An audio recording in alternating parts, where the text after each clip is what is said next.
Shalom adik-adik. Wah, mana ya adik-adik? Kok tidak kelihatan? Oh, ada di situ. Tunggu ya adik-adik, Kak Eri ke situ. Adik-adik, tadi Kak Eri ada di belakang sebuah tembok. Nah, ngomong-ngomong soal tembok, nanti ceritanya Kak Eri juga berhubungan dengan sebuah tembok. Sebelumnya, Kak Eri mau tanya dulu nih, siapa yang masih ingat cerita minggu lalu? Wah, hebat. Pasti adik-adik masih ingat dong ya cerita yang disampaikan oleh Kak Gita minggu lalu. Bahwa bangsa Israel berhasil menyeberangi sungai Yordan dengan mujizat Tuhan. Siapa ya yang memimpin bangsa Israel menyeberangi sungai Yordan? Ada yang ingat? Iya, betul. Itu adalah Yosua, ya. Yosua mendengar suara Tuhan, lalu ia percaya dan taat untuk melakukan semua arahan-arahan Tuhan. Sehingga bangsa Israel bisa menyeberangi sungai Yordan dengan cara yang ajaib. Keren banget kan adik-adik, Tuhan kita. Nah, sebelum kakak melanjutkan ceritanya, seperti biasa, kita menyanyikan dulu lagu Alkitab Kesayangan. Siapin Alkitabnya ya adik-adik. Ku dengar suaramu, oh Tuhan. Ku tahu firman-Mu dari Alkitab. Alkitab, Alkitab, bukunya Tuhan. Alkitab, Alkitab, buku kesayangan. Adik-adik, Tuhan memberikan sebuah tanah yang sangat besar kepada Abraham dan keturunannya. Tanah itu disebut tanah perjanjian. Namanya tanah Kanaan. Tapi karena terjadi kelaparan, bangsa Israel harus pindah ke Mesir. Adik-adik pasti masih ingat cerita tentang Yusuf. Ia membawa seluruh keluarganya ke Mesir karena di Kanaan terjadi kelaparan. Nah, tetapi bangsa Israel lama-kelamaan menjadi budak di Mesir selama lebih dari 400 tahun. Sementara itu, tanah Kanaan yang mereka tinggalkan akhirnya didiami oleh bangsa-bangsa asing. Di sana jadi banyak sekali ada kota-kota yang berdiri. Salah satunya adalah kota Yeriko. Penduduk kota Yeriko seharusnya tidak tinggal di Yeriko karena tempat itu adalah milik orang Israel. Oleh sebab itu, Tuhan memerintahkan orang-orang Israel untuk merebut kembali tanah milik mereka. Nah, tapi ternyata tidak semudah itu loh adik-adik untuk masuk ke kota Yeriko. Kota Yeriko ini dikelilingi oleh tembok yang sangat besar, yang sangat tebal, dan juga tinggi. Kalau tembok yang tadi menghalangi Kak Eri itu temboknya tipis dan pendek. Tapi tembok Yeriko itu besar, tebal, dan tinggi. Seperti gambar ini adik-adik. Pintu gerbangnya pun ditutup rapat-rapat. Karena penduduk Yeriko sudah tahu ada orang Israel berkemah di depan kota mereka. Mereka sebenarnya takut kepada orang Israel. Karena mereka sering mendengar cerita tentang Tuhan yang membebaskan orang Israel dari tanah Mesir. Mereka sudah pernah dengar bahwa Tuhan memimpin mereka dengan cara membelah Laut Teberau. Wah, karena Tuhan kita sangat keren dan hebat, orang-orang Yeriko jadi ketakutan.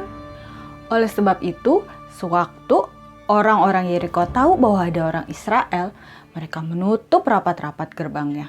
Tidak boleh ada orang yang keluar ataupun masuk. Tapi adik-adik, tembok Yeriko itu sangat besar, tebal, dan tinggi. Jadi bagaimana ya bangsa Israel bisa memasuki kota itu? Daripada bingung-bingung, Yosua lebih memilih untuk mendengarkan suara Tuhan dan mendengarkan arahan-arahan Tuhan. Coba adik-adik tebak, apakah Yosua mau taat untuk melakukan setiap arahan Tuhan? Betul sekali.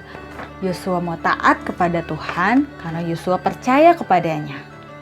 Perintah Tuhan yang harus Yosua lakukan adalah seperti ini adik-adik. Yosua dan bangsa Israel harus mengelilingi tembok kota Yeriko yang besar itu dan membuat sebuah barisan. Barisannya seperti ini. Di bagian depan adalah orang-orang yang bersenjata, diikuti oleh 7 orang imam yang membawa 7 sangkakala tanduk domba. Sangkakala itu apa ya? Lihat ini adik-adik. Sangkakala itu seperti ini. Ini kalau ditiup akan menghasilkan suara. Dengarkan ya adik-adik.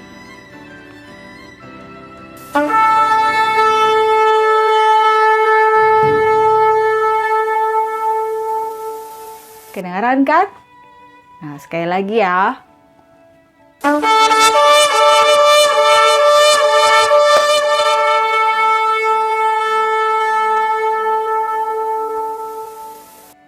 Karena suaranya yang keras, sangkakala ini digunakan untuk meminta perhatian dari bangsa Israel karena akan ada pengumuman. Ketika berperang, sangkakala digunakan untuk mengumpulkan prajurit. Atau di saat-saat lain, sangkakala juga bisa digunakan sebagai alat musik adik-adik untuk menyorakan kehebatan Tuhan. Setelah ketujuh imam itu diikuti oleh imam-imam yang membawa tabut perjanjian. Adik-adik, tabut perjanjian itu adalah lambang kehadiran Tuhan. Jadi sebetulnya barisan itu adalah pengiring tabut perjanjian untuk menunjukkan kepada orang-orang Yeriko dan juga kepada bangsa Israel bahwa Tuhan hadir di situ dan mengelilingi seluruh kota Yeriko yang merupakan milik Tuhan. Setelah para imam yang membawa tabut perjanjian, barisan itu diikuti oleh orang-orang Israel dan ditutup oleh prajurit yang membawa senjata yang lengkap. Adik-adik, prajurit-prajurit Raja Yeriko melihat dari atas tembok. Mereka mengamati ke bawah. Apa sih kotak yang di bawah itu? Mereka nggak tahu kalau sebetulnya kotak itu adalah tabut perjanjian yang merupakan lambang kehadiran Tuhan. Mereka juga merasa heran. Ngapain sih orang Israel kok keliling-keliling aja? Mereka tidak mendobrak gerbang ataupun berusaha untuk menghancurkan tembok. Orang Yeriko itu tidak tahu bahwa ada rencana Tuhan yang besar. Kadang-kadang ada juga yang mentertawakan mereka karena mereka hanya berkeliling-keliling saja. Nah adik-adik, sebetulnya orang-orang Yeriko merasa aman dengan temboknya yang sangat besar, tebal, dan tinggi itu. Karena tidak mungkin tembok itu bisa hancur dengan mudah. Kalau zaman sekarang ada bom yang bisa meledakkan gedung seperti ini. Tapi zaman dulu tidak ada adik-adik. Tuhan memerintahkan Yosua dan barisan orang-orang Israel itu untuk mengelilingi tembok kota Yeriko selama 7 hari. Pada hari pertama sampai hari ke-6, mereka hanya boleh mengelilingi 1 kali saja tembok Yeriko. Nah, ketika mereka mengelilingi tembok Yeriko, tidak boleh ada seorang pun yang bersuara. Hanya sangkakala saja yang boleh dibunyikan. Pada waktu itu, tidak boleh ada yang bersuara. Yang terdengar hanya suara derap langkah kaki mereka dan suara sangkakala yang dibunyikan oleh para imam. Mereka tidak mengucapkan apa-apa. Tidak boleh ada yang mengeluh capek, tidak boleh ada yang mengeluh haus, tidak boleh ada yang bilang lapar. Semuanya tidak boleh ada yang bicara. Mereka mengelilingi tembok Yeriko pada hari ke-1, hari ke-2, hari ke-3, 4, 5, 6. Hanya 1 kali saja. Jadi, berapa kali orang Israel berkeliling tembok Yeriko pada hari ke-1 sampai hari ke-6? Berapa kali adik-adik? Iya, hanya 1 kali saja ya. Nah, pada hari yang ke-7 berbeda dengan hari-hari yang lainnya. Pada hari yang ke-7 ini, mereka harus mengelilingi tembok Yeriko selama 7 kali. Lebih banyak daripada hari-hari yang sebelumnya. Sebanyak apa adik-adik? Iya, 7 kali ya. Pada hari yang ke-7 ini, bangsa Israel mengelilingi tembok Yeriko. 1, 2, 3, sampai yang ke-7 kali, para imam kemudian membunyikan sangkakala. Keras sekali. Setelah itu, Yosua juga berteriak, "Bersoraklah, bersoraklah, sebab Tuhan menyerahkan kota ini kepada kita." Akhirnya mereka bersorak-sorai semuanya adik-adik. Sorak-soraknya seperti apa ya? Nah adik-adik, bayangkan kalau misalnya adik-adik menonton pertandingan sepak bola. Wah, ketika ada gol, semua penonton bersorak-sorai dengan gembira, berteriak dan berseru, "Gol!" Seperti itu kan adik-adik? Nah, ketika orang Israel mengelilingi tembok Yeriko, itu jumlahnya sangat banyak. Dan ketika mereka bersorak, orang-orang Yeriko merasa kaget. Apa yang terjadi? Nah, adik-adik tahu tidak? Sorak-sorai mereka itu menghasilkan sebuah mukjizat yang luar biasa. Tembok Yeriko yang sangat besar, tebal, dan tinggi itu tiba-tiba runtuh seketika. Saat itu juga orang Israel semua lari memanjat dan memasuki kota Yeriko. Orang-orang Yeriko yang ada di dalam kota itu merasa panik. Dan akhirnya adik-adik pasti sudah bisa menebak siapa yang menang.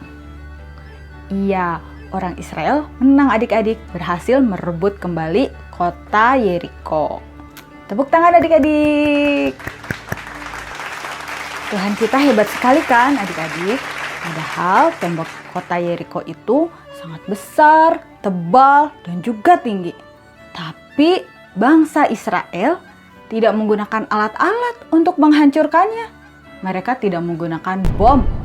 Mereka juga tidak menggunakan palu ataupun alat-alat lainnya supaya tembok kota Yeriko itu hancur.